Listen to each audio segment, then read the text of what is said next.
네, 오늘장 랭킹5 시간으로 이어가도록 하겠습니다. 오늘장 이슈 살펴보고 이에 맞춤 전략 저희와 함께 꾸려보시죠. 오늘은 MTNW 김도영 어드바이저와 함께하겠습니다. 어서 오십시오. 안녕하십니까? 안녕하세요. 자, 빨간불과 함께하는 오후장의 랭킹5 리스트 지금 바로 열어볼게요. 자, 오랜만에 우승 종목들이 많습니다. 저희가 제약바이오는 쉽게 꼽는 아이템이 아닌데 네. 첫 번째로 오늘 이야기를 시작해 보려고 합니다. 제가 시장을 봤더니 정말 오랜만에 셀트리온 삼형제가 오르고 이 업종지수도 상당히 좋더라고요. 위원님, 제약바이오즈가 오늘장 빨간불이 빠져나갈 기회를 주는 겁니까? 아니면 또 다른 신호를 예고하는 겁니까? 일단 이에 따른 해석 먼저 들어볼게요. 우선은 이제 어느 정도 해소를 할 수 있는 조금 긍정적인 이슈를 좀 가지고 있는, 담고 있는 상황이다라고 말씀을 드리겠습니다. 전반적으로 정부에서, 차기 정부에서 이제 신산업에 대한, 신정부가 한 10개 산업에 대한 것을 발표를 할 것인데 지금 6개를 발표를 한 상황이에요. 그 안에 바이오 헬스케어가 들어가면서 오늘 SKO 바이오사이언스라든지 셀트리온 3사에 대한 상승이 상당히 긍정적으로 나타나고 있는 상황이다. 조금 다른 종목들로 수급이 좀 쏠릴 수 있었던 게 지금 셀트리온 3사로 조금 수급이 쏠리면서 시장에 대한 상승이 조금은 더뎌진 상황이다라는 판단을 가지고 있지만 현재 상황에서에 대한 제약바이오에 대해서는 조금은 긍정적인 숨통을 트인 상황이다라고 말씀드리겠습니다. 그러면 사실은 정책에 대한 기대감, 그러니까 또 코로나 이슈도 함께 안고 있는 것 같은데 그럼 단순히 기술적인 반등은 아니다라는 판단이실까요? 우선은 기술적인 반등이라고 하는 것보다는 그 제약바이오사들에 대한 이제 가지고 있는 기술이라든지 아니면 연구개발에 대한 것에 약간 초점을 맞춰야 되는 상황이라고 판단해요. 이게 가지고 있는 기술을 이전하면서 실적을 끌어들일 수 있는 그런 기업이 있는가 반면에 지금 코로나 어느 정도 치료제든 백신이든 어느 정도 이제 마무리가 돼가고 있는 그런 상황에서 원래 제약바이오에 대한 원래 성장 동력인 암 치료제에 대한 것을 지속적으로 연구 개발을 확대를 했던 기업들에 대한 반등을 추가적으로 기대할 수 있다라고 판단합니다. 그러면 이 질문이 어떻게 보면 좀 어려울 수 있는데요, 위원님. 특히 셀트리온의 강세가 오늘 눈에 띄어서요. 30만 원, 20만 원 계속 내려가는 구간을 잡고 계신 분들이 정말 많았는데 네. 지금 정책적인 기대감으로 조금 더 움직인다면 비중 축소를 고려하고 방향 전환을 지금 보유자분들은 하셔야 되는 시점일까요? 보유자분들에게는 사실 네. 셀트리온은 조금 굉장히 어려운 종목이에요. 그래서 저는 개인적으로는 이제 제약바이오를 그렇게 선호하는 편은 아니지만 셀트리온에 대한 것보다는 뭐 CRT 관련된 암 치료제를 개발하고 임상 1상, 2상 진행 중인 그런 회사들이 있습니다. 그런 기업들이 있습니다. 그쪽에 포커스를 좀 더 맞추는 것이 좋지 않겠느냐라는 생각을 갖고 있어요. 정책적인 부분이 발표가 되면서 제약바이오에서 이제 가장 시총이 큰 종목들에 대한 흐름이 나타났던 상황에서 이제 기술 이전이라든지 아니면 추가적인 이제 암 학회 아니면 암 치료제에 대한 임상 여부가 이제 제약바이오에 대한 선별적인 모습을 보여줄 것이다. 이렇게 생각합니다.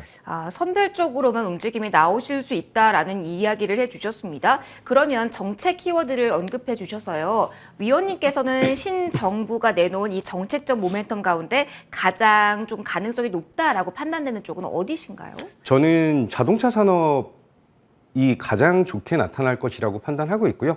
원자력, 그리고 이제 5G, 6G, 그리고 반도체 디스플레이 이쪽에 대한 흐름이 가장 긍정적일 건데 지금 오늘 전일 현대차 기아차에 대한 실적 발표 이후에 오늘 추가적인 상승을 보여주고 있는 것이 상당히 고무적인 상황이고 정책적으로 산업 전반적인 성장 동력을 확인할 수 있는 그런 정책이었다라고 표현하고 싶습니다. 다음 이슈에 대한 힌트를 위원님이 주신 것 같네요. 자동차 가장 긍정적으로 보신다고 했는데 저희가 두 번째 이슈로 오늘 바로 꼽아봤습니다.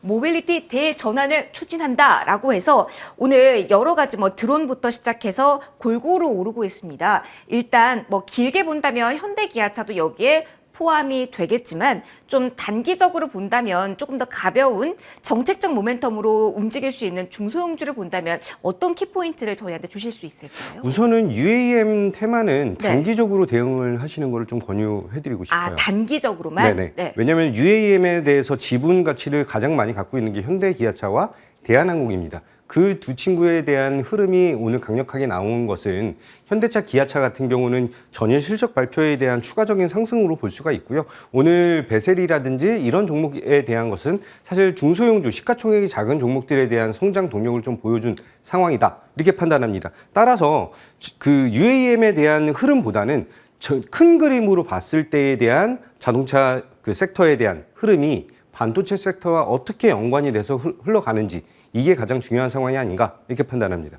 그렇다면 지금 만약에 목표가를 달성하신 구간이라면 일단 덜어내고 다시 잡고 이런 트레이딩의 영역으로만 보지 투자는 조금 무리다 이렇게 정리를 해도 될까요? 네, 저는 그런 식으로 보고 있고요. 네. 왜냐하면 UAM에 대한 것보다는 지금 자율주행에 대한 것이 디스플레이, 뭐 5G, 뭐 반도체 굉장히 많은 것들이 섞여 있어서 조금 복잡해서 조금 더디게 움직이고 있는데 이것에 대한 아웃퍼폼 그리고 굉장히 큰 폭에 대한 성장 동력은 완성차부터 해서 이제 자동차 부품, 자율주행, 그 인프라 구축 이쪽에 대한 밸류 체인이 전체적으로 형성이 되면서 차기 산업에 대한 4차 산업의 가장 핵심이라고 할 수 있는 그런 산업에 대한 전반적인 성장 동력을 지금 현재부터 표현할 수 있다라고 생각하고 있습니다.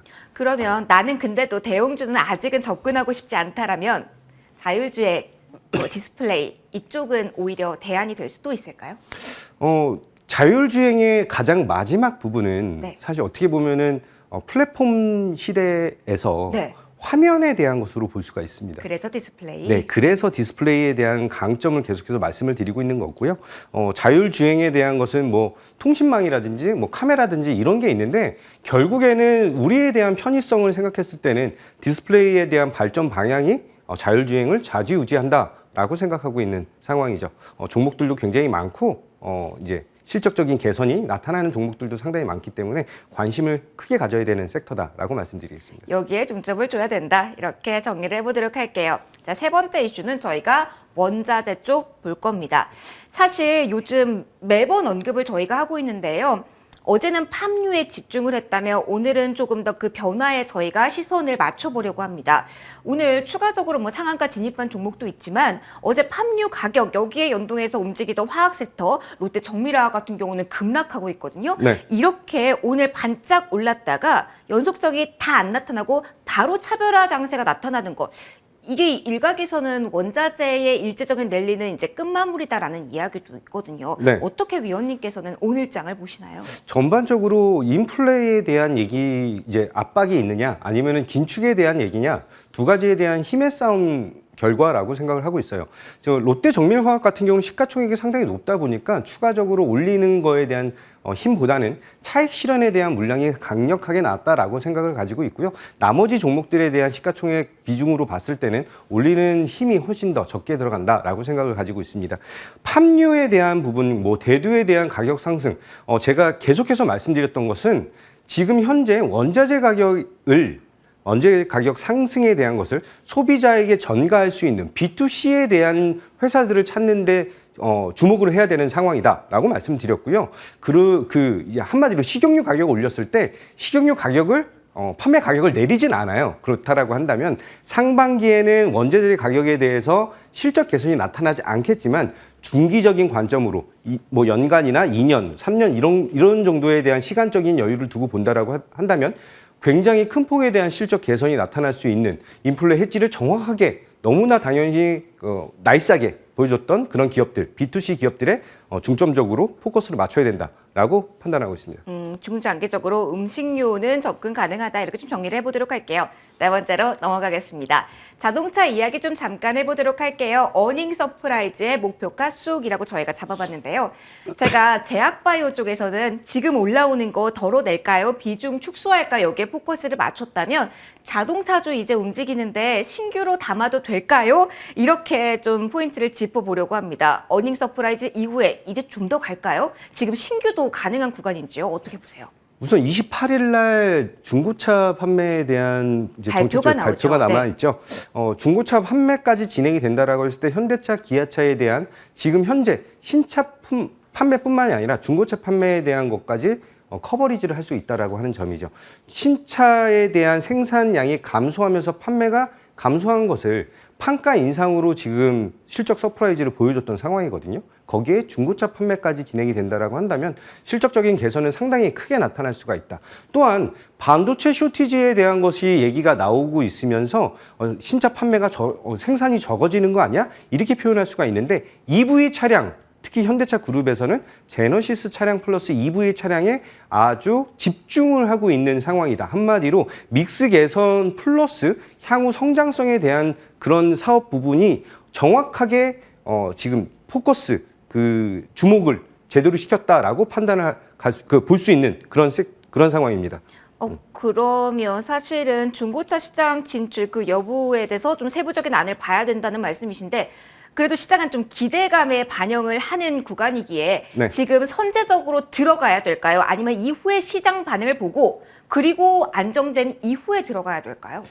과거에 2010년 차화정에 대한 흐름을 오랜만에 살펴봤을 들어봅니다. 때, 차화정. 네. 차화정에 대한 흐름을 봤을 때 그때도 기아차 기준으로 해서 저점은 5,700원이었는데 사람들이 많이 잡았던 가격은 12,000원에서 15,000원 정도의 가격이었습니다.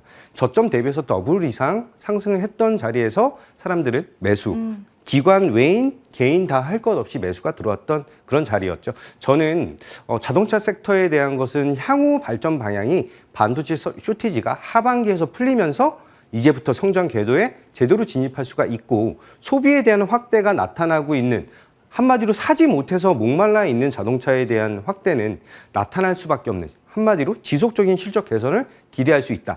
리스크적인 측면은 환율에 대한 부분으로 수익을 많이 봤던 그렇죠. 부분이 하반기로 갈수록 네. 환율 수혜가 좀 약해질 수 있다라는 게 그렇죠. 증권사에서도 우려를 하고 있어요. 그래서 환율에 대한 부분은 이제 판매량에 대한 부분으로 커버할 수 있다라고 판단을 갖고 있습니다. 그러면 뭐 어느 시점에 딱 들어가야 된다. 단기적으로 보자 이게 아니라 조금 더 긴 호흡으로 같이 따라가도 된다. 이렇게 정리해도 될까요? 우선은 완성차 부분은 덩치가 워낙 크다 보니까 이제 분할 매수 관점으로 계속 관심을 가지셔야 되는 그런 섹터고요.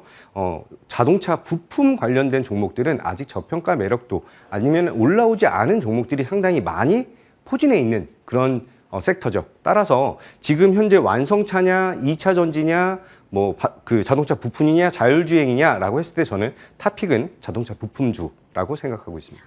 부품 쪽에 포커스 맞춰보자라고 정리를 해주셨습니다. 마지막 이슈 볼게요. 2차 전지주에 대한 이야기 해보도록 하겠습니다. 실적이 3, 4 모두 발표가 됩니다. LG 에너지 솔루션은 잠정 실적을 발표하긴 해서 선방했다는 평가를 이미 받기도 했는데요. 자, 오늘 오후에 어떤 의사결정을 하면 좋을지 위원님께 질문 드려볼게요. 일단 LG 에너지 솔루션은 실적 외의 이슈죠. 오버행 이슈에 오늘 많이 흘러내리고 있는데 확정 실적 나오면 조금 더 시세가 나올 수 있을지 오늘장 대응이 필요한지 궁금합니다.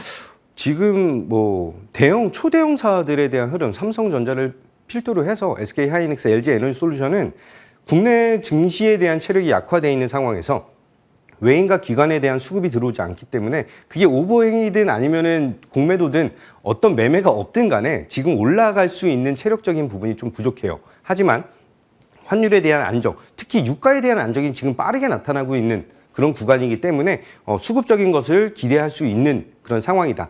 플러스 실적적인 향후 성장성, 현재 실적보다 향후에 대한 성장성을 생각한다면 지금에 대한 가격적인 메리트는 충분히 매력적이다라고 판단하고 있습니다. 매력적이다라는 단어를 써주셨네요. 자, 5개 이슈 여기 정리를 좀 맞춰보고요. 원픽을 들을 시간인데 오늘은 AS 종목이 하나 있습니다. 지난 3월 21일 원픽으로 제시해 주셨던 하나머티리얼즈. 와, 이 종목 오늘 52조 신고가 경신입니다. 네. 사실 저는 개인적으로 많이 오른 자리인데 점점점 하고 생각했는데 역시 그래서 오늘장 더 궁금한 건 실적 아직 언제 나올지 모르겠더라고요. 네. 이 종목 같은 경우는 이전에 실적 기대감이 있었지만 실적 나오고 또 한 번 뛴 종목이라서 추가적으로 우리가 대응을 어떻게 될지 좀 팁 좀 듣고 가도록 하겠습니다. 하나머티리얼즈는 그 시총 아니면 이름에 비해서 굉장히 화끈한 종목이에요. 그래서 한 방 한 방 강하게 올리는 그런 상황이 있고요. 제가 계속해서 말씀드렸던 지금 인플레 구간, 인플레가 굉장히 심하게 나타나고 있다. 근데 동사는 인플레 해지를 진행을 해버렸어요. 그래서 인플레에 대한 압력이 상당히 줄어드는 상황에서 실적 개선까지 나타날 가능성이 굉장히 크다. 또한 하반기로 가면 갈수록 실적에 대한 개선폭이 더욱더 커질 것이다 라는 생각을 갖는다라면 목표 주가를 더욱더 올려야 되는 상황이다라고 판단합니다. 더 눕혀도 된다. 네. 자, 그러면 오늘 나올 원픽도 목표 주가 또 한 번 올릴 수 있도록 단단한 종목 주시죠. 어떤 종목 원픽으로 선정하셨습니까? 오늘 자동차 부품에서 대장주인 만도라고 하는 종목을 오, 사이즈가 좀 큰 종목입니다. 어떻게 대응 전략 짜볼까요? 목표 가격은 우선 55,000원, 아니 추천 가격 55,000원, 목표 가격 6만 원, 62,000원까지 봐도 될 것 같고요. 네. 손절 가격 49,000원 잡도록 하겠습니다. 일단 성장성에 주목을 좀 해보자 이렇게 정리를 해보도록 하겠습니다. 오늘의 원픽 만도였고요. 지금까지 MTNW 김도영 어드바이저와 함께 하셨습니다. 고맙습니다.